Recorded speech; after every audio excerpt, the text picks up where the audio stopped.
Això és de pell fina, un espai per escoltar en profunditat i mirar el món amb més consciència. Normalment, quan ens donen els plànols d'una casa, sentim una emoció molt, molt particular. Vull dir, pensem en les habitacions que omplirem, en l'espai, el refugi que estem a punt de crear. Clar, és la il·lusió de construir la teva pròpia vida, no? Exacte. Però imaginem per un moment aquesta situació. Ens passem la vida sencera construint aquesta casa, posant-hi tota la nostra suor, invertint-hi els millors anys. I quan per fi hi entren, quan tanquem la porta i respirem tranquils, doncs ens adonem d'una realitat bastant esgarrifosa. Quin mal rotllo. Sí, sí. Els planos no eren d'una llar. Eren los planos d'una gàbia. Ostres, Una gàbia perfectament dissenyada que des de fora és invisible, però de la qual és impossible sortir. és una imatge colpidora, a la veritat. I, bueno, potser el més inquietant de tota aquesta metàfora és que és una gàbia construïda pam a pam, amb els materials que la nostra societat valora més. Totalment. Parlo de la recerca constant de seguretat, l'obediència cega, el respecte a la tradició i, sobretot, aquesta necessitat imperiosa de tenir l'aprovació dels altres. És una estructura pesadíssima que aixequem nosaltres mateixos. I ho fem convençuts gairebé de manera innocent que estem construint el nostre èxit, saps? Sí, la nostra estabilitat. Doncs justament d'això tracta la immersió profunda que tenim avui. Tenim sobre la taula uns apunts absolutament fascinants que sorgeixen de les idees del llibre El arte de vivir, del filòsof i educador J. Krishnamurti. Un text imprescindible. I tant. La missió que tenim avui al davant és radical per a qui ens escolta. Volem desaprendre, literalment, tot allò que creiem saber sobre què significa viure, què significa aprendre i, per damunt de tot, què significa ser llibre. Volem entendre com aquesta recerca obsessiva de seguretat ens manté atrapats. I crec que és fonamental establir ja des d'aquest primer moment que no estem aquí per parlar de solucions polítiques fàcils o de reformes superficials del sistema educatiu. No, anem al fons de la qüestió. Exacte, l'enfocament d'avui va molt més enllà. Les meres reformes socials, al cap i a la fi, només acaben produint la necessitat de fer més reformes. Del que estem parlant avui, i n'estic molt convençuda, és d'entendre la urgència d'una transformació absoluta en l'origen mateix de la ment humana. Canviar l'arrel. Això mateix. No busquem canviar els símptomes d'una societat malalta, sinó anar a l'arrel de com pensem i de com existim. D'acord, doncs anem a desgranar això. I crec que el lloc més natural per començar és l'arrel de la nostra formació, l'escola. El gran tema. Sí, perquè si ens hi fixem bé, el sistema educatiu tradicional sovint actua com una autèntica cadena de muntatge. Bàsicament, s'atapeix la ment dels alumnes amb dades i més dades amb l'únic propòsit que aprovin exàmens. Per passar la prova, i prou. Exacte. El full de ruta està marcat a foc des del bressol. Aproves, trobes una feina estable, et cases i et converteixes en un engranatge perfectament greixat d'una maquinària gegant. Un oficinista, un advocat, un metge... Sí, vivint en el fons en un estat d'opressió i conflicte constant fins al dia de la jubilació, o de la mort. És una descripció crua, sense dubte, però descriu amb una precisió quirúrgica aquesta maquinària social. Pensem, per exemple, en els textos analitzats, on es parla de com se'ns educa des de la infància per a l'aparador social. Clar. Tradicionalment, se'ls ensenyava a moltes noies que el seu màxim objectiu havia de ser aconseguir un bon matrimoni, o se les empenyava a preocupar-se gairebé exclusivament per l'aparència exterior, per la roba, pel prestigi de la família i, clar, pel que dirà la gent. Aquesta obsessió per encaixar. Sí, i aquesta obsessió es fa a costa d'una pèrdua immensa. O sigui, el fet de no arribar mai a entendre ni experimentar la complexitat real de la vida. I si busquem el motor invisible que fa mura tota aquesta maquinària, ens trobem amb un virus molt potent. La por. La por. Totalment. La por a fracassar, la por a no ser ningú, a decepciar els pares, a quedar-se fora del grup. Això mateix. I aquesta por és exactament el que destrueix qualsevol possibilitat d'educació real. Si ho pensem bé, la veritable educació hauria de ser el cultiu pur de la intel·ligència. Però, clar, la intel·ligència només pot florir quan hi ha una absència total de por. Té sentit. Si vius aterroritzat per la possibilitat de ser jutjat o de suspendre, la teva iniciativa creativa queda completament fulminada. Hi ha una imatge molt senzilla en el text que il·lustra això a la perfecció. A veure. Si anem caminant per un camí i veiem una pedra gran al mig, just on algú podria ensopegar, què fem? La traiem. Bueno, la traiem per iniciativa pròpia, de forma natural per evitar un dany, o ens quedem allà plantats, paralitzats, esperant que vingui algú amb autoritat per dir-nos què hem de fer. Ostres, m'encanta aquesta imatge de la pedra perquè em fa pensar en una analogia molt actual. És com si la societat s'entestés a tractar la ment humana com si fos un simple disc dur d'un ordinador vell. Bona comparació. Un espai d'emmagatzament que només serveix per guardar arxius passats d'informació i per passar auditories, que vindrien a ser els exàmens. Si el teu disc dur té les dades exactes, et donen un títol i ets un èxit. I llestos? Però ens oblidem que la ment no és un disc dur inert. Hauria de ser un processador viu, dinàmic, capaç de crear programari nou, d'inventar. I el que fem és atrofiar el processador només per tenir el disc dur ple a vessar. El que és fascinant d'aquí és comprendre com el simple fet de seguir cegament una tradició, un líder polític o un dogma sorgeix exclusivament d'aquesta por profunda a equivocar-nos o estar sols. Ens refugiem en la multitud per no pensar. I per no assumir la responsabilitat, clar. Exacte. I aquesta por ens fa completament insensibles a tot el que ens envolta. Quan estàs atrapat en l'ansietat per al teu futur, et tornes cec. Ets incapaç d'apreciar la bellesa efímera d'un ocell volant o d'una posta de sol i ni tan sols pots connectar amb el patiment de la persona del costat. Estàs aïllat a la teva pròpia presó. Llavors, si tenim tan clar que aquesta por ens paralitza i ens fa cecs, per què passem mitja existència buscant algú que ens digui què hem de fer? Vull dir, per què la societat està tan absolutament obsessionada amb imposar disciplina i buscar autoritat des que naixem? Doncs perquè l'autoritat funciona com un analgèsic per a aquesta por. Clar. Si analitzem d'on neix realment la figura de l'autoritat, la resposta ens interpel·la directament. La creem nosaltres mateixos per un desig gairebé de seguretat. El món és immens, incert i, estem confosos. Fa vertigen. Sí, i com a resposta a aquesta ansietat, volem que algú ens dibuixi un mapa i ens digui per on trepitjar. Desitgem que un pare, un mestre saber, un polític o un gurú ens marqui el camí correcte per no haver d'assumir la llibertat. Ens venem a l'autoritat a canvi de sentir-nos segurs. I saps què passa? Que aquest mapa no sempre ens el dibuixa algú de fora. Hi ha una autoritat interna, una autoimposició, que crec que és encara més insidiosa que un dictador extern. Aquesta veu que tenim dins el cap... Sí, l'autoritat de l'ideal. Aquesta és la presó més subtil de totes. Totalment. Ens creem una imatge mental immaculada del que creiem que hauríem de ser. Ens repetim, he de ser millor persona, no he de sentir enveja, he de ser molt productiu. I de cop, aquest ideal es converteix en un dictador implacable dins la nostra consciència. Una guerra freda interior. Això mateix, genera una batalla psicològica que no s'acaba mai entre el que som realment, amb imperfeccions, i el que creiem que hauríem de ser. Viure en tensió permanent. Això em recorda perfectament a una metàfora preciosa sobre un mestre d'art que surt a la font original. Imaginem un alumne de pintura. Si el mestre et diu exactament com has de pintar un arbre, quines línies has de fer, on posar el color, i tu només copis, doncs no fas art. Fas una còpia tècnica i ja està. Exacte, és una fotografia buida.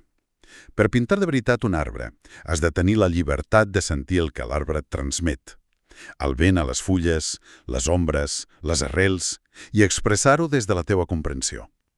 L'obediència cega ens converteix en màquines repetitives i literalment ens roba l'ànima.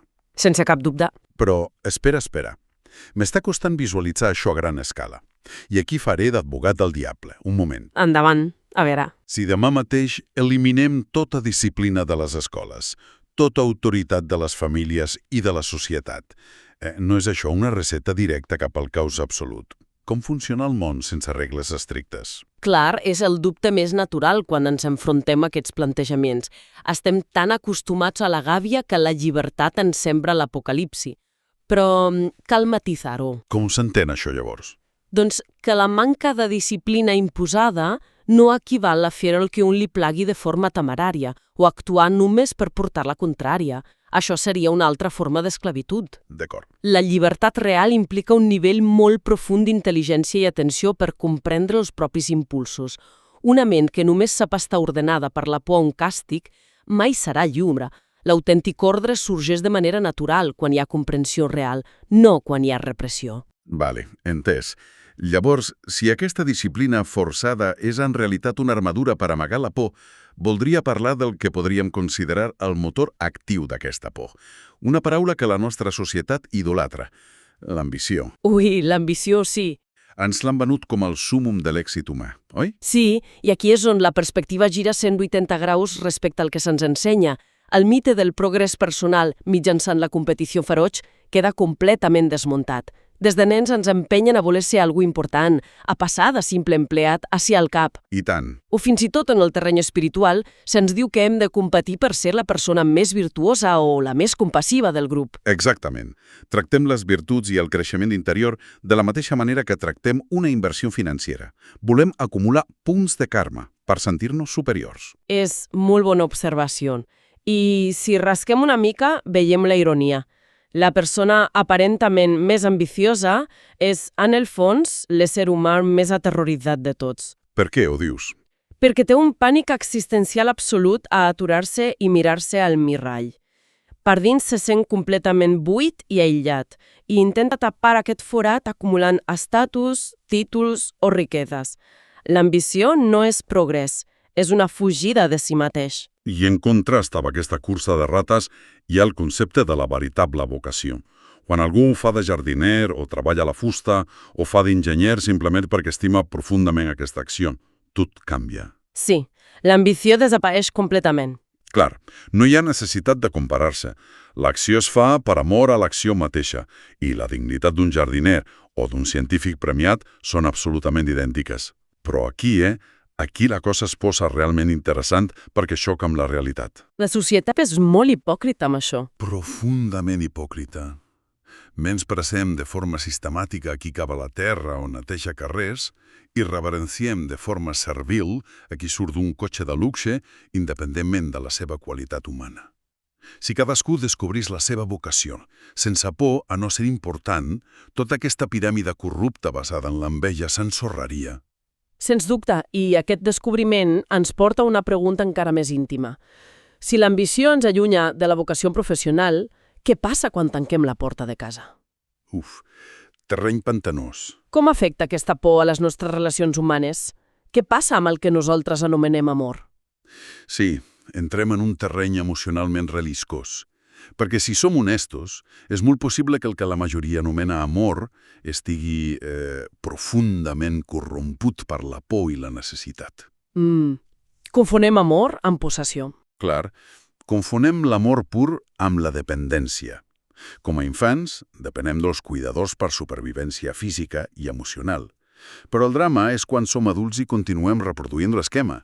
Si utilitzes la teva parella com una crossa psicològica per omplir el teu buit o per sentir-te acceptat, això no és amor. És por a la soledat. Per visualitzar aquest aïllament, als textos es fa servir la imatge d'una casa.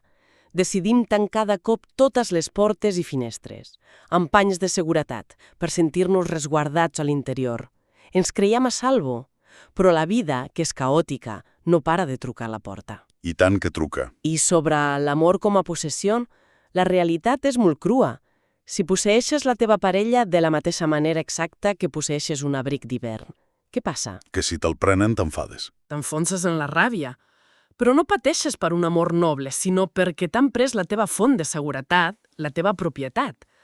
Aquest impuls del jo i del meu actua com un àcid que destrueix qualsevol vincle autèntic. O sigui que passem la vida intentant convertir persones en objectes de la nostra propietat per tenir el control. Com sortim d'aquesta roda on tot ho comparem i tot ho volem posseir? Doncs per sortir-ne, primer s'ha d'entendre la trampa de la ment. La nostra ment és una màquina de comparar constantment allò que té al davant amb allò que recorda. Posa'm un exemple. Imagina una posta de sol meravellosa. Estàs allà, la mires, i en aquell mateix microsegunt el teu cervell la compara amb una de més espectacular que vas veure l'any passat a les vacances. En l'instant en què fas això, destrueixes el present. Ja no ets allà. Uau, és veritat. Ho fem constantment? Igual que si mires la teua parella i la compares amb un ideal de pel·lícula, l'amor s'esvaeix. On hi ha comparació, l'estimació no té oxigen. I l'amor no es pot cultivar com un projecte dient «demà m'esmerçaré per estimar millor». L'amor només apareix quan l'ego i la necessitat de posseir cesen. És un replantejament de dalt a baix, la veritat. Però això ens porta a un concepte molt fosc, que sovint disfressem de virtut. L'enveja. Aquesta necessitat maladissa d'adquirir coses. L'últim gran parany, sí. A la nostra societat, l'enveja s'ha maquillat sota paraules tan amables com evolució personal o progrés. Aquest afany compulsiu per adquirir. I no parlo només de sabates o cotxes. Parles de coneixement. De coneixement, de virtuts, de sentir-nos moralment superiors. Això és precisament el que esmicula l'ésser humà. Fins i tot voler liberar-se de l'orgull per ser més espiritual és només una maniobra subtil de la mateixa ambició de sempre. Tela amb això. I la recepta contra aquesta activitat febril ens parla d'un concepte meravellós, l'art d'escoltar de veritat. I no es refereix a una escolta forçada, de posar cara de concentració i gastar energia. Parla de prestar atenció sense cap esforç, amb la ment quieta, de la mateixa manera que un s'atura a escoltar un ocell al matí. No jutges el so, només el reps. I el text fa una advertència molt dura sobre viure de records. Sí, la memòria mai et donarà una felicitat eterna. Exacte. El record d'un moment immensament feliç és només una pejada morta al terra. Voler reviure el passat mata el que està viu ara mateix. Però clar, anant al moll de l'os. A veure. Què fem quan estem al mig de la tempesta? Si intentar ser millors persones sota la pressió d'un ideal és ambició, llavors què fem amb el patiment o la por? Ens quedem literalment de braços plegats observant com patim sense moure un dit? Aquesta és la clau de volta i requereix ser un canvi de xip mental important. Quan et trobes cara a cara amb el patiment, el reflex automàtic és forçar l'oposat. Si t'adones que ets cobdiciós, intentes actuar artificialment de forma generosa per encaixar en l'ideal. Sí, per dissimular-ho. Però això només crea un conflicte intern interminable. La veritable transformació no s'aconsegueix declarant-se la guerra a un mateix. Es produeix simplement per l'acte d'observar i comprendre allò que és en el moment present, sense jutjar. Simplement observar. Si ets capaç de mirar fit a fit la veritat de la teva pròpia por, sense buscar l'anestèsia d'una creença positiva o un ideal, aquest simple acte d'atenció destrueix el problema. La percepció directa del conflicte és la seva pròpia resolució. És a dir, ens conviden a deixar caure les armes que portem anys apuntant contra nosaltres mateixos, repassant tota aquesta immersió mental. El pes d'aquestes lliçons per a qui ens escolta és brutal. Ens empenya a fer una neteja a fons, deixar de veure l'educació com omplir el disc dur i començar a veure-la com descobrir-nos a nosaltres mateixos. Clar. I ens recorda que només quan tinguem el coratge de soltar la necessitat de comparar-nos i abandonem la falsa seguretat, s'obrirà de bo el camí per connectar amb la bellesa crua del món. Totalment d'acord. És una crida urgent a viure amb una ment fresca, innocent i desperta, deslliurada de les motxilles del passat i l'angoixa del futur. Quan deixem de córrer darrere del més diners, més virtut, més el que sigui, se genera un espai de silenci autèntic, i en aquest silenci germina l'atenció pura. Això és el veritable art de viure. Abans de tancar, m'agradaria deixar qui ens escolta un últim pensament, una reflexió molt provocadora per anar païnt durant el dia. Hi ha una observació als textos sobre l'alegria que és demolidora. Quan ets feliç, no n'ets conscient. El teu cervell no s'atura a formular. Ara mateix, soc feliç. Simplement ho ets. Exacte. Només te n'adones quan ha passat i es converteix en record. Això ens convida a fer-nos una pregunta molt incòmoda. I si tota aquesta obsessió moderna pel mindfulness, l'autoajuda i l'avaluació constant del nostre estat d'ànim per posar-nos nota i saber si som prou feliços. I si resulta que aquesta auditoria és justament el que ens impedeix experimentar la joia genuïna? És una reflexió molt potent, la veritat. Potser el simple fet d'estar observant obsessivament els plànols contínuament per assegurar-nos que construïm la vida perfecta és exactament l'acció que manté forts els barrots de la nostra galla. A vegades, el gest definitiu de llibertat no és arreglar els plànols, és tenir el coratge de llançar-los al foc. Ens veiem a la propera immersió profunda. Això és De pell fina. Un espai per escoltar en profunditat i mirar el món amb més consciència.